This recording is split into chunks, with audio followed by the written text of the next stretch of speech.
സാറിൻ്റെ പ്രവർത്തന മേഖലകളിൽ ഒരുപക്ഷെ ഏറ്റവും കൂടുതൽ ശ്രദ്ധിക്കപ്പെടുന്ന മറ്റൊരു കാര്യമെന്ന് പറയുന്നത് LGBTQAA+ കമ്മ്യൂണിറ്റിക്ക് വേണ്ടിയിട്ട് ചെയ്തിട്ടുള്ള പ്രവർത്തനങ്ങളാണ്. അതിനെക്കുറിച്ചൊന്ന് കൂടുതൽ സംസാരിക്കാമോ? ഇതുപോലെ നമ്മുടെ ചിന്തയിൽ വന്ന ഒരു കാര്യമാണ് ട്രാൻസ്ജെൻഡേഴ്സിനെ കുറിച്ച് ഞാൻ പഠിക്കാൻ തുടങ്ങിയിട്ട് ഏകദേശം 10 വർഷമായി.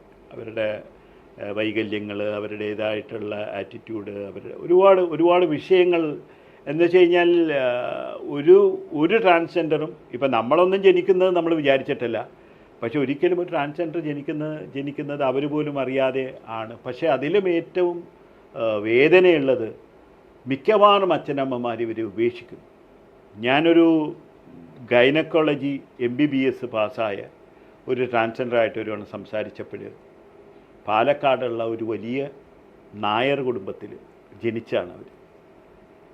6 or 7 വയസ്സുള്ളപ്പോൾ റെയിൽവേ സ്റ്റേഷനിൽ ട്രെയിനിൽ കയറ്റി ഏതോ റെയിൽവേ സ്റ്റേഷനിൽ ഉപേക്ഷിച്ചു അച്ഛനമ്മ. ചിന്തിക്കാൻ പറ്റില്ല. അതുപോലെ ഒരുപാട് കഥകളുണ്ട് കേട്ടോ. ഇവരുടെയൊക്കെ ഞാൻ ആഗ്രഹിക്കുന്നത് ഇവരുടെയൊക്കെ ഈ രീതിയിലുള്ള കാര്യങ്ങളൊക്കെ വെച്ചിട്ട് ഒരു സിനിമ ഉണ്ടാക്കണം എന്നാണ് എൻ്റെ ആഗ്രഹം. യഥാർത്ഥത്തിലോട്ട് കടന്നിട്ടില്ല. ഒരു ഇൻസിഡൻ്റ് ഒന്നും അല്ലല്ലോ. ഇപ്പോൾ ഈ 6 വയസ്സായ കുട്ടി എന്തെല്ലാം രീതിയിലുള്ള അനുഭവങ്ങളിലൂടെയാണ് ആ കുട്ടി ഒരു MBBS ഡിഗ്രി എടുക്കുന്നത്. മനസ്സിലായി? ഇപ്പോൾ കോയമ്പത്തൂർ വർക്ക് ചെയ്യണ്ട അവർ.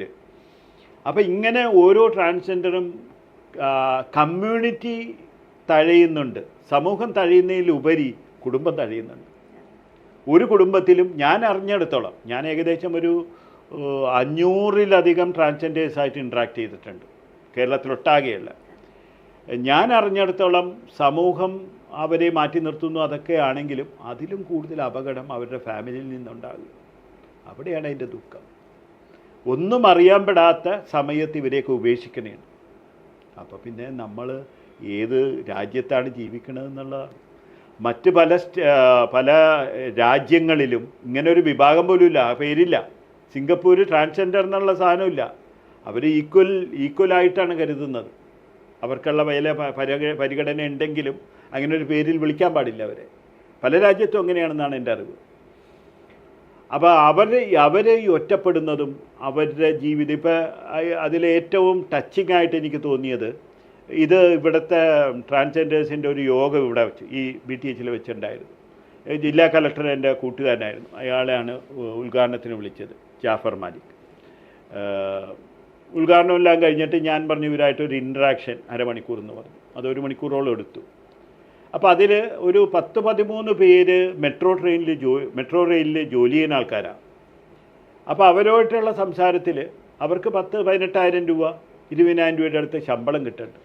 അവർ പറയുന്നത്, സാറേ അക്കോമഡേഷന് വേണ്ടിയിട്ട് ഞങ്ങൾ 15,000 രൂപ കൊടുക്കണം, പിന്നെ 5,000 രൂപ കൊണ്ട് ഞങ്ങളെങ്ങനെ ജീവിക്കും? അതുകൊണ്ട് വൈകുന്നേരം ഞങ്ങൾ മാംസക്കച്ചവടത്തിന് ഇറങ്ങും. ഇത് തുറന്ന് പറഞ്ഞു. ഞങ്ങൾ സെക്ഷൽ ആക്ടിവിറ്റീസിന് വേണ്ടി ഇറങ്ങുന്നു, വേറെ നിവൃത്തിയില്ല. ഞങ്ങൾക്ക് വേറെ ഒരു 10,000 രൂപയാണ് ജീവിക്കണമെങ്കിൽ. ഇങ്ങനൊരു അപ്പോൾ ഞാൻ പറഞ്ഞു, നിങ്ങൾ അക്കോമഡേഷൻ അല്ലേ, നമുക്ക് അക്കോമഡേഷൻ ഞങ്ങൾ പണിത് തരാം, ഫ്ലാറ്റ് സ്ഥലം ഗവൺമെൻറ് തരുമോ? അപ്പോൾ അദ്ദേഹം പറഞ്ഞു ഗവൺമെൻറ് സ്ഥലം തരാം. പിന്നെ അത് കഴിഞ്ഞ് കളക്ടർ മാറി എല്ലാം കൂടെ തകിടം മറിഞ്ഞു പോയില്ല. ഇപ്പോഴും നമ്മുടെ മനസ്സിലുള്ള ഒരു സങ്കല്പം മിനിമം ഒരു ജില്ലയിലെങ്കിലും ഒരു 10-100 പേർക്കെങ്കിലും താമസിക്കാനുള്ള ഒരു താമസ സൗകര്യം ഞങ്ങളുടെ ഒരു സ്വപ്ന പദ്ധതിയായിട്ട് വെച്ചിരിക്കണേ. അതിനുള്ള സമയം വരും, അതിനുള്ള ആളുകൾ വരുമ്പോൾ നമ്മൾ അതിന് വേണ്ടി പ്ലാൻ ചെയ്യും. അതൊരു ഭാഗത്ത്. പിന്നെ ഇവരുടെ ഒരു ലൈവ്ലിഹുഡ്, സസ്റ്റൈനബിലിറ്റി, ഇതെല്ലാം കണക്കാക്കിയിട്ടാണ് ഇവരെ ഡാൻസ് പഠിപ്പിക്കുക എന്നുള്ളൊരു സംഭവത്തിലോട്ട് കടന്നത്. ഡാൻസ് പഠിപ്പിക്കുക എന്ന് വെച്ച് കഴിഞ്ഞാൽ ഈ കല എന്നുള്ളതിന് ഒരുപാട് തലങ്ങളുണ്ട്. ഞാൻ യഥാർത്ഥത്തിൽ കലാകാരനല്ലെങ്കിലും അവരുടെ സ്വഭാവ മാറ്റത്തിന് പോലും അത് ഉപകരിക്കും എന്നുള്ളത് മനസ്സിലാക്കിക്കൊണ്ട് ഇവരെ ഡാൻസ് പഠിപ്പിക്കാൻ തീരുമാനിച്ചു. അപ്പോൾ ഇവിടെ ഞങ്ങളിത് ജസ്റ്റ് അനൗൺസ് ചെയ്തേ ഉള്ളൂ. അപ്പോഴത്തേക്കും കലൂരുള്ള രാമകൃഷ്ണ ആശ്രമത്തിൻ്റെ പ്രസിഡൻ്റ് എന്നെ വിളിച്ചു പറഞ്ഞു, സാറേ ഇവിടെ നമുക്ക് സ്ഥലം തരാൻ കിട്ടുമോ? ഒരു ബുദ്ധിമുട്ടുമില്ല എന്ന് പറഞ്ഞു. അങ്ങനെ ഇവിടെ സ്ഥലം തന്നു. അതേപോലെ അഭേദാശ്രമം തിരുവനന്തപുരത്ത് സ്ഥലം തന്നു. ചെന്നൈയിൽ 3 സെൻ്ററുണ്ട്, എറണാകുളം, തിരുവനന്തപുരം, ചെന്നൈ. 3 സെൻ്റർ. ആദ്യം തുടങ്ങിയത് എറണാകുളത്താണ്, രണ്ടാമത് തിരുവനന്തപുരം, മൂന്നാമത് ചെന്നൈ. ചെന്നൈയിലുള്ള ട്രാൻസ്ജെൻഡേഴ്സിൻ്റെ അക്കാഡമിയുടെ വാർഷികം പോലും രാജ്ഭവനാണ് ആഘോഷിച്ചത്. ഗവർണറെ പരിപാടിക്ക് ഉദ്ഘാടനം ചെയ്യാൻ വിളിച്ചു. അദ്ദേഹം പറഞ്ഞു, പരിപാടി ഞങ്ങൾ ഇവിടെ നടത്തിക്കോളാം, സാറൊക്കെ ഇങ്ങോട്ട് വന്നാൽ മതി എന്നുള്ള രീതിയിൽ ഡിന്നർ ഉൾപ്പെടെ ലക്ഷക്കണക്കിന് രൂപ ചിലവാക്കി അദ്ദേഹം പരിപാടി നടത്തി കഴിഞ്ഞ വർഷം. ഇവിടെ ഇപ്പോൾ നമ്മൾ മൂകാംബികയിലാണ് അരങ്ങേറ്റം തന്നെ. കേരള നടനമാണ്. 6 പേരാണ് കോമ്പിറ്റൻ്റ് ആയിട്ടുള്ള ആൾക്കാർ. ഡോക്ടർ ഗായത്രി സുബ്രഹ്മണ്യം എന്ന് പറഞ്ഞ അവരാണ് കേരള നടനം പഠിപ്പിക്കണത്. വേറൊരു ഭരതനാട്യം പഠിപ്പിക്കണത് ട്രാൻസ്ജെൻഡർ ആയിട്ടുള്ള സിനിമാ താരമായിട്ടുള്ള ലാലിൻ്റെ ഒപ്പം അഭിനയിച്ച അവരാണ്. എന്താണ് രജിതയോ അങ്ങനെ എന്തോ പറഞ്ഞുകൊണ്ട് അവരാണ്. അവരുടെ ഭരതനാട്യം ഏകദേശം 3 മാസം കൂടെ കഴിയുമ്പോൾ അരങ്ങേറ്റത്തിന് തയ്യാറാവും. ഇത് വളരെ ടഫായിട്ടുള്ള പ്രൊസീജിയറാണ്. ഇപ്പോൾ 20 പേരാണ് ഗായത്രിയുടെ ക്ലാസ്സിൽ ചേർന്നത്. അവസാനം അരങ്ങേറ്റത്തിന് തയ്യാറാകാൻ അറിയാമല്ലോ, ഇത് പഠിക്കുക ഇത് ചെറിയൊരു കാര്യമല്ല. ഒരു കലയാണെങ്കിലും വളരെ ടഫായിട്ടുള്ള സംഭവമാണ്. ഇത് പഠിച്ച് ആറ്റം വരെത്തിയത് 6 പേരാണ്. മനസ്സിലായ? അപ്പോൾ സ്വാഭാവികമായിട്ടും അതിൻ്റെ ബുദ്ധിമുട്ട് നമുക്കത് ആലോചിച്ചാൽ അറിയാം. അതുപോലെ തന്നെ അവരുടെ കൂടെ പിന്നെ കുറച്ചും കൂടെ കൂടുതലാണ്. അവർ ട്രാൻസ്ജെൻഡറും കൂടി ആയത് കാരണം അവരാണ് കലാതിലകമൊക്കെ ആയതാണ് കഴിഞ്ഞ വർഷം. സെൻറ്റ് തെരേസാസിൽ BA ഭരതനാട്യത്തിന് പഠിക്കണേ അവർ. അപ്പോൾ അവരുടെ അരങ്ങേറ്റം ഉടനെ നടക്കുന്നു. അപ്പോൾ ഞങ്ങൾ ഉദ്ദേശിക്കുന്നത് 2ആണ്. ഒന്ന്, ഇവർ തന്നെ ഡാൻസ് ക്ലാസ് തുടങ്ങണം. ഇവർ ഡാൻസ് ക്ലാസ് ഇപ്പോൾ 2 പേര് മുന്നിട്ട് വന്നിട്ടുണ്ട്. ഡാൻസ് ക്ലാസ് തുടങ്ങുകയാണെങ്കിൽ ഇവർക്ക് വീടിൻ്റെ വാടക 6 മാസത്തേക്ക് ഞങ്ങൾ കൊടുക്കാം, അഡ്വാൻസ് ഞങ്ങൾ കൊടുക്കാം. എന്ന് വെച്ച് കഴിഞ്ഞാൽ ഒരു ഇൻവെസ്റ്റ്മെൻ്റ് ആണല്ലോ.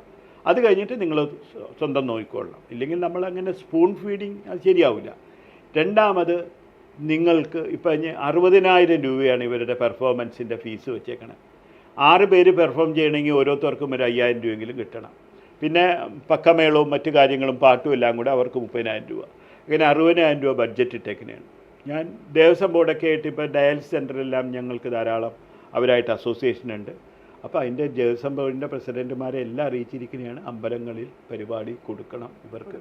ശിവ ടെമ്പിളിൽ പ്രോഗ്രാം ഓഫർ ചെയ്ത് കഴിഞ്ഞു. ജൂലൈ മാസത്തിൽ അവരുടെ പരിപാടിയിൽ ഇവരുടെ ഒരു പ്രോഗ്രാം ഉണ്ടായിരിക്കും. അതുപോലെ വീടുകളിലും മറ്റ് ഒരുപാട് ആഘോഷങ്ങളൊക്കെ നടക്കുമല്ലോ, കല്യാണത്തിനാണെങ്കിലും എല്ലാം.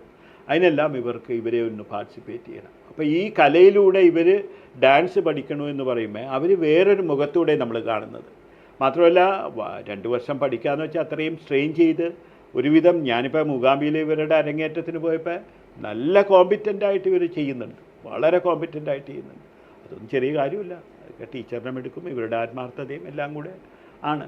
അതുകൊണ്ടാണ് transgenders dance free dance academy എന്നുള്ളൊരു സംഭവം നമ്മൾ ഏകദേശം തുടങ്ങിയിട്ട് 3 വർഷമാകുന്നു. ആദ്യത്തെ അരങ്ങേറ്റം കഴിഞ്ഞു, 2ാമത്തെ അരങ്ങേറ്റം ഉണ്ടാവും. തീർച്ചയായിട്ടും ഈ വർഷം കേരളത്തിൻ്റെ പല സ്ഥലത്തായിട്ട് ഇവരുടെ നൃത്തം കാണാൻ പറ്റും എന്നുള്ളതാണ് നമ്മുടെ വിശ്വാസം.